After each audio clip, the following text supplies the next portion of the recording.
Today on Listen Up, permitting prostitution. A court strikes down Canada's laws on prostitution. What's next?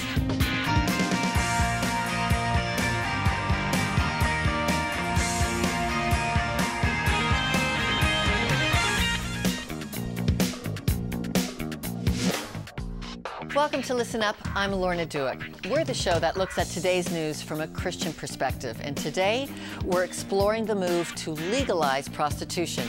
So we want to alert you that the content of today's program is not appropriate for children.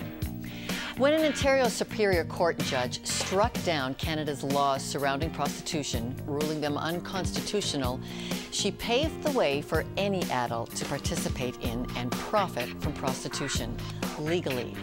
The judge in the case made the point that she was ruling in the interests of women's safety. And while the federal government has promised to appeal the decision, there's little doubt we've moved one step closer to decriminalizing sex for sale. So today we're exploring the impact of this trend and asking how, as a society, we can best keep the women and children most often victimized in prostitution safe. Later in the show, we'll hear from stories of a former prostitute and a former John, and how they got involved in buying and selling sex, and why they got out. But first, when the court challenge was launched in Ontario last year, we heard some of the voices for and against. You stay a prostitute because you want to, not because you have to. That opinion flies in the face of Statistics Canada findings. According to the numbers, most prostitutes begin their careers in their early to mid-teens and go on to lead lives of exploitation, violence, substance abuse, and disease. The challengers say that changing Canada's laws surrounding the sale of sex will help keep those prostitutes safer. Well, over the last 2 decades, we've seen an increasing number of missing and murdered women, all coming from the street sex trade. And we started to look at how the law was operating and realized that the law prevented women from taking any legal options to protect their safety.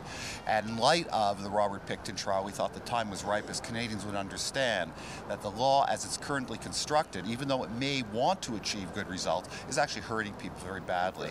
The safety argument's often premised on the idea that it will move women indoors. But if you decriminalize prostitution both on the street and indoors, which is what the court cases are seeking to do, you're not going to change anything about the pattern of the demand or about the places where the women go. They're going to stay exactly where they are. Like myself, I kept losing legitimate jobs after I was raided because my face would be in the paper the next day and the business didn't want to draw attention to itself. I could never sit at the front desk in this reception area ever again in any corporate office. So I'm here, I've chosen this path and I have to stick to it. There's no turning back. Those who fought for this ruling say it's all about protecting the safety and security of those involved in prostitution. To explore that claim, I'm joined by Professor Benjamin Perrin from the Faculty of Law at the University of British Columbia.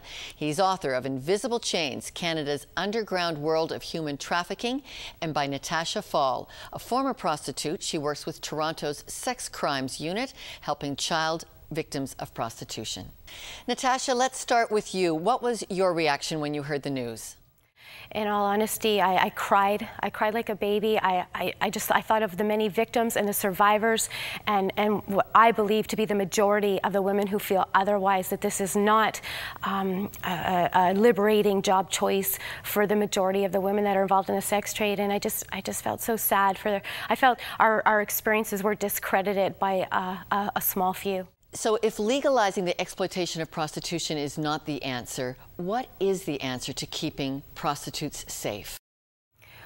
It's by sending the message that Canadians will not accept purchasing sex, commodifying women and children in our country, holding the demand accountable and looking at more of the Swedish model and what they're doing and keeping the criminal element alive for the men and the demand for the supply and decriminalizing for the victims. Okay, well, let's go now to Professor Perrin in Vancouver.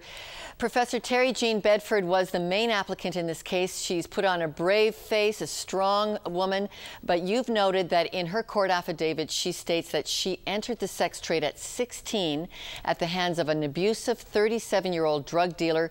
How typical is that entry experience among women who work as prostitutes?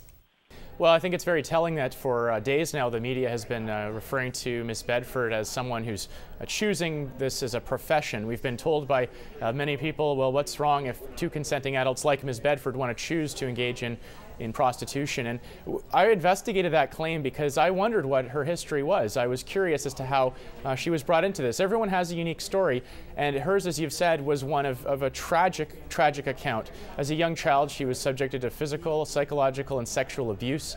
Eventually ends up becoming in child protection at the age of 16, and it was someone over twice her age, this abusive drug dealer, 37 years old, who was the individual responsible for her becoming involved in the sex trade, selling herself, her body, to pay for substance abuse of both herself and this individual. As it turns out, the research really shows what many people would assume. I mean, no one's really making any sort of choice among realistic career options in terms of selling their body.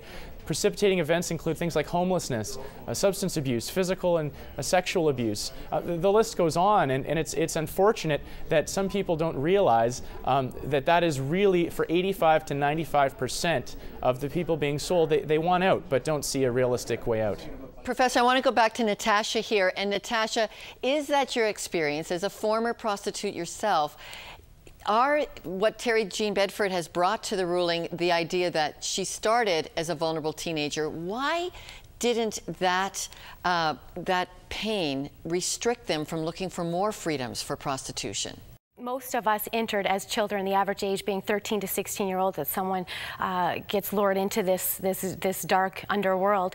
And so when does it become a choice? When they turn of age? When it's all that you've ever known, it's what you've been raised by, you believe that it's your choice. You tell yourself it's a choice in order to survive what you're doing. I've actually read the affiants, the evidence that they put forward, and all of them entered as children. So again, when do we start referring to them as sex workers, and when do we start viewing this as a choice when in fact they were children entering? It's not just about two adults making a consenting and two adults consenting for a business exchange. It's sexually exploited children, and I think that we need to start looking at the changing society's perception on who these people are and recognizing that they are victims. Okay, Professor Perrin, if this ruling stands, where is it going to lead? Well, I think the really troubling part about this ruling of Justice Himmel in the province of Ontario is that if it is permitted to stand, it's of course on appeal, but if it were to stand and become the law of the land, and if the Supreme Court agrees with her, then we would be in a situation where it would be legal for anyone to stand literally on a street corner with a list of sex acts and lists of prices next to it, much like you'd see a fast food menu.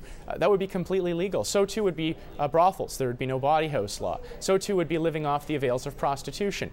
And one of the worst parts of this judgment is a line which Judge Himmel uses to reject and ignore, in fact, all of the evidence related to human trafficking and sexual exploitation at the hands of traffickers. I want to close here with both of you telling us, what should we do as Canadians? Here we are on the verge of seeing our prostitution laws struck down. What message should we be sending? What can actually be done to make something different happen instead of opening the door to the victimization of women and children? Natasha, let's start with you. What can be done? Well, right now, we need to refrain from feeding into the lies that the media is selling us. Sex sells, unfortunately. We're in a culture right now where pimping has been made cool, and now if this judgment is to carry through in 30 days, not only has it been made cool, pimp my Facebook, pimp my ride, your shoes are pimping, now we've made pimping legal. And we need to change people's perception of pimping and who the victims are. And we need to educate our brothers and our fathers and our uncles and the men around us and tell them that this is not a choice for women, that these are victims. Professor Perrin? Well, if there's any positive outcome from this atrocious judicial decision, it's that it finally makes the politicians in Ottawa have to listen for alternatives to the status quo. I don't advocate in favor of current criminalization of people being sold for sex. Many of these people are victims of crime who need our help, and that's why the approach that Sweden has adopted really is the way to go. So in the debate that happens now, we need to place responsibility on the traffickers and the men who are paying to abuse women and children in Canada in the sex trade today, and ensure that there's support and assistance for those who are being sold. Professor Benjamin Perrin in Vancouver, Natasha Falle in Toronto, thank you for being with Listen Up. Thank you. Thank you. And when we return, the dangers that come with the sex trade after this. I think when Canadians see it as simply an exchange of money between two adults, that's one thing. But when I think Canadians understand that the impacts on their communities are much broader, a lot of them, I believe, would have a different opinion of prostitution.